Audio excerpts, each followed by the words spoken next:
Dugaan ketidaknetralan ASN dibantah Istana, merespon viralnya video Sekda Takalar Sulawesi Selatan soal janji Presiden mengangkat jutaan CPNS.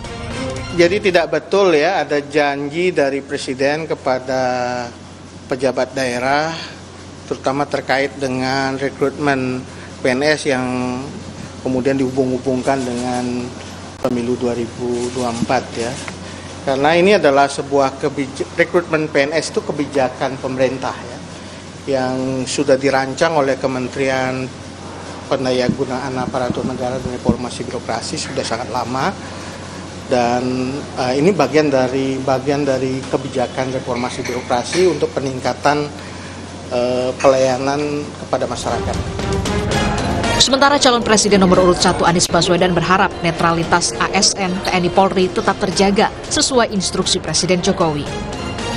Seperti arahan Bapak Presiden bahwa aparatur sipil negara, TNI, Polri mendapatkan arahan untuk netral.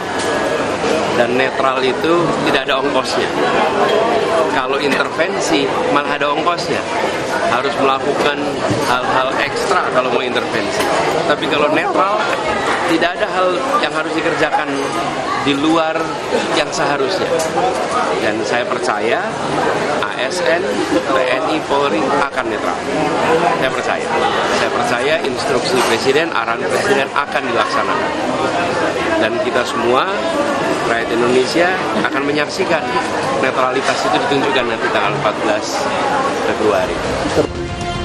Presiden Joko Widodo sebelumnya sudah mewanti-wanti soal netralitas ASN TNI Polri di Pilpres 2024. Namun tentu soal netralitas jangan hanya sekedar jargon, tapi perlu pembuktian nyata. Tim Liputan, Kompas TV.